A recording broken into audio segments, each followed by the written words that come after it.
জিলহজ মাসের স্পেশাল ফজিলত হচ্ছে এই, নবী সাল্লাল্লাহু আলাইহি ওয়াসাল্লাম বলেছেন, আল্লাহ পাকের কাছে জিলহজ মাসের প্রথম 10 দিনের নেক আমল, আল্লাহ পাকের কাছে জিলহজ মাসের প্রথম 10 দিনের নেক আমলের অপেক্ষা উত্তম অন্য কোনো আমল নাই। সাহাবীরা প্রশ্ন করলেন যে ওয়ালা জিহাদু ফি সাবিলিল্লাহ ইয়া রাসূলুল্লাহ, আল্লাহর রাস্তায় জিহাদও কি নয়? নবী সাল্লাল্লাহু আলাইহি ওয়াসাল্লাম বলেছেন ওয়ালা জিহাদু ফি সাবিলিল্লাহ, এমন কি আল্লাহর পথে জিহাদও নয়। তবে সেই ব্যক্তির কথা ভিন্ন যে ব্যক্তি তার মাল এবং তার নফস নিয়ে বের হয়ে গেছে কিন্তু এটা কোনো কিছু নিয়ে ফেরত আসে নাই, মানে সে শহীদ হয়ে গেছে, সেই ব্যক্তির কথা ভিন্ন। বাকি এই 10 দিনের নেক আমল আল্লাহ পাকের কাছে অন্য সমস্ত নেক আমল চাইতে শ্রেষ্ঠ এবং আল্লাহ পাক সূরা ফজরের মধ্যে এই 10 দিনের কথা বলেছেন, ওয়াল ফাজরি মানে প্রভাতের কসম বা ফজরের কসম, ওয়াল লায়ালিন আশর এবং 10 রাতের কসম। এই ওয়াল লায়ালিন আশর 10 রাত বলতে মুফাসসিরিনে কেরাম এই জিলহজের প্রথম 10 দিনকে বোঝান, এই 10 রাতকে বোঝান। আবার সূরা ওয়াস সামাই যাতিল বুরুজ, আমরা সূরা বুরুজ পড়ি, ওয়াল ইয়াউমিল মাউউদ ওয়া শাহিদি ওয়া মাশহুদ, এখানে শাহিদ বলতে আরাফার দিনকে বোঝানো হয়, ওয়া মাশহুদ বলতে জুমার দিনকে বোঝানো হয়। তো এই আরাফার দিনও কিন্তু এই 10 দিনের মধ্যেই পড়ে গেছে। আরেকটা হাদিস এসেছে যে এই 10 দিনের মধ্যে যে আরাফার দিনটা আছে, এই আরাফার দিন সম্পর্কে নবী সাল্লাল্লাহু আলাইহি ওয়াসাল্লামকে জিজ্ঞাসা করা হচ্ছে, ইয়া রাসূলুল্লাহ এই দিনের ফজিলত কি? নবী করিম সাল্লাল্লাহু আলাইহি ওয়াসাল্লাম বলেন আহতাসিবু আলাল্লাহ, আমি আল্লাহর কাছে আশা করি যে এই দিন মানে আরাফার দিনের সিয়াম রোজা এটা কি হবে, কাফারা মানে মাফের কারণ হবে, গুনাহ মাফের মোচনের কারণ হবে, সানাতাল্লাতী ক্বাবলা ওয়া সানাতাল্লাতী বা'দা, মানে বিগত 1 বছরের আগামী 1 বছরের 2 বছরের গুনাহ মাফের কারণ হবে একটা রোজা আরাফার সওয়াব। সুবহানাল্লাহ। তো এই 10 দিন এর মধ্যেও পড়ে গেছে আবার হজ, এই 10 দিনের মধ্যেই পড়ে গেছে কি হজ, হজও এর মধ্যে, আবার কুরবানি নাহার এটাও এর মধ্যে। তার মানে এমনি নর্মাল ইবাদত, নর্মাল বলতে আমরা গতানুগতিক যে ইবাদত করি, সালাত, সিয়াম, সাদাকা, হজ, আবার কুরবানি, আবার আরাফার দিন, সব কিছু মিলে এই 10 দিন বা 10 রাত একসাথে। তাহলে এখান থেকে বুঝতে পারছি যে এর গুরুত্ব কতটুকু। এখন প্রশ্ন হচ্ছে আমরা এই 10টা দিন কীভাবে কাটালে পরে ইফেক্টিভ 10 ডেজ কাটাতে পারবো জিলহজ মাসে। তা আমি কয়েকটা পয়েন্ট আপনাদের সাথে শেয়ার করি, আল্লাহ পাক আমরা সবাইকে আমল করার তৌফিক দান করুন। প্রথম যে বিষয়টা খেয়াল রাখতে হবে সেটা হলো নিয়াত বিশুদ্ধ করতে হবে। প্রতিটা হাদিস গ্রন্থের একটা মৌলিক হাদিস হলো ইন্নামাল আমালু বিন্নিয়াত, আরেকটা হাদিস হচ্ছে ইন্নামাল আমালু বিল খাওয়াতিম।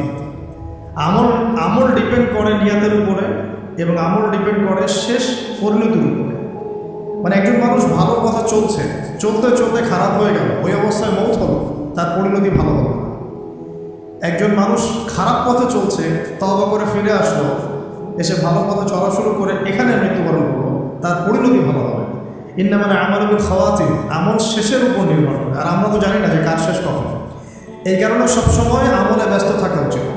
আল্লাহ পাক তৌফিক দান করুন। আল্লামা তাকি উসমানী দামাত বারাকাতুহু তার উস্তাদ তাকে বলতেন, তিনি তার কিতাবে লিখেছেন যে আমার উস্তাদ আমাকে বলতেন, আমার শাইখ আমাকে বলতেন যে প্রতিদিন দেহের যেমন খোরাক আছে ঠিক তেমনি প্রতিদিন আত্মার খোরাক জোগাড় করো। প্রতিদিন দেহের খোরাকের জন্য আমরা 5 বার 3 বার 4 বার খাওয়া দাওয়া করি, নাস্তা খাই, সব মিলে 4-5 বার খাওয়া দাওয়া করি, পানি পান করি, ভিটামিন নেই, প্রোটিন নেই, কার্বোহাইড্রেট নেই, মিনারেলস নেই, তাই না? দুধ খাই, কত কি খাই। তো এগুলো দেহের খাবার, অনেকের সাথে আবার হারামও কিছু খাবার খায়। আর রুহের খাবার, প্রতিদিন রুহের খাবার জোগাড় করো। তিনি বলছেন এভাবে যে অন্তত একটা সময় নামাজের পরে বা ফজরের পরে বা মাগরিবের পরে বা আসরের পরে কিছুক্ষণ ধীর স্থিরভাবে নীরবে বসে থাকো, আল্লাহর জিকির করতে থাকো, কোরআন তেলাওয়াত করতে থাকো, তাসবিহ তাহলিল করতে থাকো, আল্লাহর কাছে দোয়া করতে থাকো, হোক শেষ রাতে বা ফজরের পর বা মাগরিবের পর বা ইশার পর, আপনার সুবিধা মতো শোনো। ফজরের পর করতে পারলে বেশি ভালো হয়, শেষ রাত্রে করতে পারলে বেশি ভালো হয়। তো তার উস্তাদ তাকে বলতেন এটা আমরা আত্মার খোরাক, এর মধ্য দিয়ে আমরা আত্মার খাবার পাই। আত্মা অসুস্থ হয়ে গেলে দেহ সুস্থ থাকে না। আমাদের সমাজে আমরা যারা চলাফেরা করছি আমাদের বেশিরভাগের প্রবলেম একটা, আমাদের আত্মাগুলো দূষিত হয়ে গেল। আত্মাগুলো দূষিত, এটা আমি 100% গ্যারেন্টি দিয়ে বলতে পারি। আত্মা দূষিত না হলে আমাদের চোখের হেফাজত করা সহজ হতো। আত্মা দূষিত না হলে আমাদেরকে সলাতে আসতে এত বেগ পেতে হতো। আত্মা দূষিত না হলে সদাকা জাকাত দিতে মনের মধ্যে এত কুণ্ঠতা, কি বলবো, এত কনজাস্টেড ভাবনা চিন্তা আসতো না। আত্মা দূষিত না হলে কিন্তু আমরা আল্লাহ পাকের বিধান পালনে এত যুক্তি বিজ্ঞান দর্শন বুঝতাম না। আমাদের আত্মা কিন্তু অলরেডি পারবে। তো এটা নিজের বিবেকের সাথে প্রশ্ন করলেই পাওয়া যাবে, আয়নার সামনে দাঁড়ালে। তো এই আত্মা এখন বিশুদ্ধ করার জন্য আল্লাহ পাকের মৌসুমগুলো দিয়েছে। এই 10 দিন আমরা প্রথম যে কাজটা করতে পারি সেটা হলো নিয়তটা বিশুদ্ধ করা, যে আমি প্রত্যেকটা কাজ আল্লাহ পাকের সন্তুষ্টির জন্য করছি। এর আগে যারা দিনের পথে চলেছেন, কাজ করেছেন, শ্রম দিয়েছেন, দায়ী ছিলেন, মুহাদ্দিস, মুফতি, মুজাহিদ তারা ছিলেন, তারা একটা বিষয় খুব খেয়াল রাখতেন। অনেকগুলো কিতাব পড়াশোনা করে এই জিনিসটা আমি পেয়েছি, অনেকগুলো কিতাবে আছে যে তারা যে কোনো কাজ করার আগে একটু ধীরস্থিরভাবে বসতেন বা 1 মিনিট একটু চিন্তা করতেন, আগে নিয়তটা খারাজ করতেন, আমি এই কাজটা আল্লাহর জন্য করছি। আমরা ব্যস্ততার সাথে অনেক সময় চলাফেরা করে এই নিয়তটা খারাজ করার সময় পাই না। তো আগেকার যারা বড় বড় বুজুর্গ ছিলেন তারা নিয়তটা আগে খারাজ করে নিতেন, এই কাজটা আমি আল্লাহর জন্য করছি। তারপরে কথা বলা শুরু করতেন, তারপরে নামাজে দাঁড়াতেন, তারপরে সাদাকা করতেন, তারপরে দাস দিতেন। মানে আগে একটু চুপ করে বসে থাকতেন যে আমি কাজটা আল্লাহর জন্য করছি। তো আমরা একটু এই যে 2-3 দিন হাতে আছে আমাদের, নিয়তটাকে বিশুদ্ধ করবো যে আমি যে আমলই করবো, সেটা নামাজ হোক, রোজা হোক, হজ হোক, জাকাত হোক, কোরবানি যাই হোক, শুধু আল্লাহর জন্য, শুধু আল্লাহর জন্য, শুধু আল্লাহর জন্য, শুধু আল্লাহকে রাজি খুশি করার জন্যেই সব করতে হবে। এটাই হলো আপনার বিশুদ্ধ নিয়ত। এরপরে এই 10 দিনের মূল কাজ হবে তওবা করা। এই 10 দিন বেশি বেশি আল্লাহর কাছে তওবা ইস্তেগফার করতে হবে, কারণ এই 10 দিনে হজ আছে। আর হজের সময় আরাফার মাঠে যে হাজির অবস্থান করে, বলা হচ্ছে যে আরাফার মাঠে কোনো হাজি যদি 1 মিনিটও অবস্থান করে তার হজ হয়ে গেছে। এত গুরুত্বপূর্ণ। দেখেন, এখন যদি আরাফার মাঠে গিয়ে আমি 6 মাস বসে থাকি, ওই ফজিলত পাবো না যা ওই সময় পাবো। এটা আল্লাহর হুকুম, আল্লাহর হুকুমের এহমিয়ত এটা। এখন যদি আমি আপনি আরাফার মাঠে বসে থাকি সারাদিন সারা রাত, ওই ফজিলত পাবো না যেটা হজের সময় পাওয়া যাচ্ছে। হজের মাঠে, আরাফার মাঠে যত হাজিরা আসবেন, লক্ষ লক্ষ হাজি, তাদেরকে উদ্দেশ্য করে আল্লাহ পাক বলেন, ফেরেশতাদেরকে বলেন, দেখো আমার বান্দারা কি চায়, দেখো ওরা উস্কো খুস্কো চুল নিয়ে এসেছে, ধুলো মলিন হয়ে এসেছে।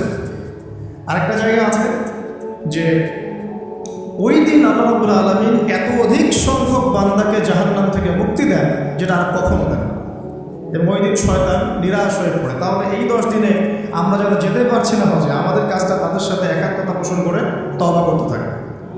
মানে ইউনিটিটা কেন? যেমন ধরুন একটা হাদিস বলি যে আরাফার এই জিলহজ মাসের চাঁদ ওঠার আগেই যারা কুরবানি করতে সক্ষম, আমরা যারা কুরবানি করতে চাই, তাদেরকে নখ, চুল এগুলো কাটতে নিষেধ করা হয়, তাই না? চাঁদ উঠে গেলে নখ, চুল এগুলো কাটতে নিষেধ করা হয়, এটা হাদিসেই আছে। আর এর আগে কেটে ফেলতে বলা হয়, যে নখটা আগে কেটে ফেলেন, চুলটা আগে কেটে ফেলেন, দাঁড়িয়ে আবার কাটতে যায় না, নখ আর চুল। তাতে কি হবে, আমরাও একটা ওই যে যারা আমরা হজ করতে যেতে পারি নাই, তাদের সাথে আমাদের একটা একাত্মতা হলো। কিন্তু তারাও যেমন এগুলোকে স্যাক্রিফাইস করলেন, আমরা আমাদের জায়গা থেকে স্যাক্রিফাইস করলাম এবং এই নেকিটা পেলাম, একটা কুরবানি নেকি পেয়ে গেলাম। কিন্তু আমি কিন্তু ওখানে গিয়ে কুরবানি করতে পারি নাই। তাহলে সারা মুসলিম বিশ্বের সাথে একটা একাত্মতা পোষণ করা, ইউনিটি দেখা হচ্ছে।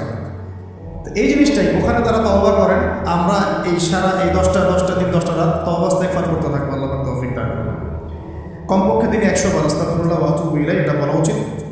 এরপর একটা বললাম নিয়াত, এরপরে তওবা। এরপরের কাজটা হচ্ছে, বলে ফেলেছে অলরেডি, যে আমাদের চুল নখ যেগুলো আছে এই 2-3 দিনের মধ্যে কেটে ফেলবে। আগামী সোমবারে কিন্তু শুরু হচ্ছে আমাদের, তাই না? আগামী সোমবারে প্রথম জিলহজ শুরু হচ্ছে। তাহলে যদি সম রাখতে চান তাহলে রবিবার রাতে সাহারি খেতে হবে। তো চুল নখ এগুলো যা যা আছে অন্য জায়গার পশম, এগুলো উঠিয়ে ফেলতে হবে, কামিয়ে ফেলতে হবে। ইনশাআল্লাহ একটা কোরবানির নেকি পাওয়া যাবে, অল্প একটু আমল করব। আর 4 নম্বর কাজটা হচ্ছে, এই 10টা দিন একটা ট্রেনিং সেশনের মতো নিয়ে নেই 10 দিন 5 ওয়াক্ত নামাজটা জামাতে পড়ার চেষ্টা করব। আর যদি কোনো কারণে মিস হয়ে যায়, বাসায় টাইম টু দ্য টাইম পড়তে, অন দ্য টাইম পড়তে হবে, একদম টাইমের মতো, ওয়াক্তের মতো। কোনো কারণে মিস হতে পারে, স্বাভাবিক মানুষ, বিভিন্ন সফরে থাকতে পারে, প্রতিবন্ধকতা থাকতে পারে, কিন্তু বাসায় পড়লেও ওয়াক্ত মতো পড়ে ফেলতে হবে। মানে এই 10 দিন ট্রেনিং হবে নামাজ, কারণ এই 10 দিনের যে আমলগুলো, এর মধ্যে কিন্তু নামাজ অন্যতম একটা গুরুত্বপূর্ণ। দেখুন, যার নামাজ নাই তার কিন্তু ইসলাম নাই, বাকি আমল অনেক পরের কথা। যার নামাজ নাই তার সাথে ইসলামের কোনো সম্পর্ক নাই। মানে তারাকা সালাতান মুতাআম্মিদান ফাকাদ কাফার, কেউ যদি ইচ্ছাকৃতভাবে তার উপর অর্পিত ফরজ নামাজকে ছেড়ে দেয়, সে কাফের হয়ে গেল। এটাই সবচেয়ে স্ট্রং ফতোয়া, সবচেয়ে মানে সহজ এবং নরম ফতোয়া দিয়েছেন ইমাম আজম আবু হানিফা রাহিমাহুল্লাহ। তার ফতোয়া সবচেয়ে নরম, বাকিদের আরও অনেক কঠিন। তিনি বলেছেন যে তাকে 3 দিন বা 7 দিন জেলখানায় বন্দি করে রাখতে হবে। যতক্ষণ পর্যন্ত না সে তওবা করে ততক্ষণ জেলখানায় থাকবে। তাকে প্রথমে 3 দিন 7 দিন সময় দিন, তওবা করে ফিরে আসে কেউ, তওবা করে ফিরে না আসলে ওকে ওখানে রেখে দিবে, তওবা করে ফিরে আসলে ছেড়ে দাও। এই নরম ফতোয়া না এটা। অন্য ইমামদের ফতোয়া হচ্ছে ফাকাদ কাফার, সে ব্যক্তি কুফরি করেছে। এখন 10 দিনের অনেক আমলের কথা আমরা বলবো হয়তো বা সামনে, কিন্তু মূল আমলটা কি ভাই? নিয়াত বিশুদ্ধ করে তওবা করতে থাকা, নামাজটা শক্ত করে ধরা। আল্লাহ পাক সবাইকে নামাজ পড়ার তৌফিক দান করুন। এবং ফরজ নামাজের সাথে 17 রাকাত ফরজ নামাজের সাথে বেতর করবেন 3 রাকাত। আর চেষ্টা করা যায়, চেষ্টা করবেন যে 12 রাকাত এক্সট্রা নামাজ পড়ার জন্য। 12 রাকাত এক্সট্রা নামাজ মানে ফজরের আগে 2, জোহরের আগে 4 এবং পরে 2, মাগরিবের পরে 2, এশার পরে 2। এই যে 12, এটা যে ব্যক্তি পড়বে তার জন্য জান্নাতে একটা করে ঘর তৈরি করা হয়। তো এই আমলের মৌসুমটা কাজে লাগাই, এর প্রত্যেকটা দিন প্রত্যেকটা রাত কিন্তু গুরুত্বপূর্ণ। তো নামাজটা আমরা খুব ভালো করে ধরার চেষ্টা করবো এবং 12 রাকাত এক্সট্রা নামাজ পড়ার চেষ্টা করবো ইনশাআল্লাহ, তৌফিক দান করে। আর যদি রাত্রে জাগতে পারি আরও ভালো হয়। ফজরের আগে যদি 1 ঘন্টা জাগতে পারি, ওই যে আমরা যেমন লাইলাতুল কদরে তালাশ করার জন্য জাগতাম, শেষ দশকে দেখা করতাম, সেভাবে শেষ রাতে ওঠার চেষ্টা করি। আল্লাহ পাক আমাদের সবাইকে তৌফিক দান করুন। এবং এই সময় বেশি বেশি দোয়া করা উচিত, বেশি বেশি জিকির করা উচিত, তাসবিহ তাহলিল করা উচিত এবং বেশি বেশি সলাতের সেজদায় আল্লাহর কাছে নিজের চাওয়াগুলো পেশ করা উচিত। আর এরপরে আমরা যে কাজটা করব এই 10 দিনে, সেটা হলো সওম রাখা, গুরুত্বপূর্ণ কাজ, রোজা রাখা। আমরা চেষ্টা করব 10টা রোজা রাখার। যদি না পারি অন্তত পক্ষে আরাফার সওম। আরাফার সওম কবে, এটা নিয়ে একটা বিতর্ক সামনে আসছে আহলুল ফেসবুক ওয়াল জামায়াতের মধ্য দিয়ে, ঠিক আছে? 10 তারিখে রাখবেন না 9 তারিখে রাখবেন, এটা নিয়ে একটা বাহাস আমার সামনে আসবে। তা আমি আমার পক্ষ থেকে আপনাদেরকে একটা সলিউশন দিই যে আরাফার সওম 9 তারিখ, ঠিক আছে? আরাফার মাঠে যেদিন হাজিরা থাকবে, অনেক কনফিউশন দেখতে পারেন, আপনি 2 দিনই রেখে দেবেন, যেমন আছে কোনো সমস্যা। একটা রোজা রাখলে কি এমন হবে? আরও ভালো। আমরা তো আমরা রাখতে পারবো ইনশাল্লাহ, না খেয়েও রাখতে পারবো। পানি যদি নাও খেতে পারেন, 1 ড্রপ পানি খেয়েছেন সাহারিতে, ওটা দিয়ে রোজা রাখা যাবে, জানেন ইনশাল্লাহ। তো আমরা পারবো। আমাদের মনের মধ্যে শয়তান কিছু দুর্বলতা সৃষ্টি করে, আল্লাহর পথে বেরিয়ে গেলেই দেখবেন শক্তি আল্লাহর পক্ষ থেকে আসে। অনেক সময় অলসতা আসতে পারে যে মনে হয় পারছি না, মনে হয় পারবো না, এই যখন নেমে যাবেন দেখবেন পারছি না ইনশাল্লাহ। তো আমরা সহজ সমাধানে যাই, 2টা রোজাই রাখবেন ইনশাল্লাহ, ঠিক আছে? কী হবে তাহলে? আগের 1 বছর, পরের 1 বছর, 2 বছরের গুনাহ মাফ হবে ইনশাল্লাহ, ঠিক আছে? তো এখন আমরা আরাফার সওম তো আসতে দেরি আছে। আমরা এই 10 দিন যতগুলো করে সম্ভব রোজা রাখার চেষ্টা করি। কিন্তু সোমবারে শুরু হচ্ছে, সোমবার আবার রোজা রাখা কি সুন্নাহ। সোমবার একটা রাখতে পারি, আবার বৃহস্পতিবার একটা রাখতে পারি, 2টা হয়ে গেল। আবার আরাফার 2টা রাখতে পারি, 4টা হয়ে গেল। অন্তত 4টা 5টা রাখার চেষ্টা করি। আর যারা পারবেন 10টাই রাখার চেষ্টা করেন। আল্লাহ পাক তৌফিক দান করুন।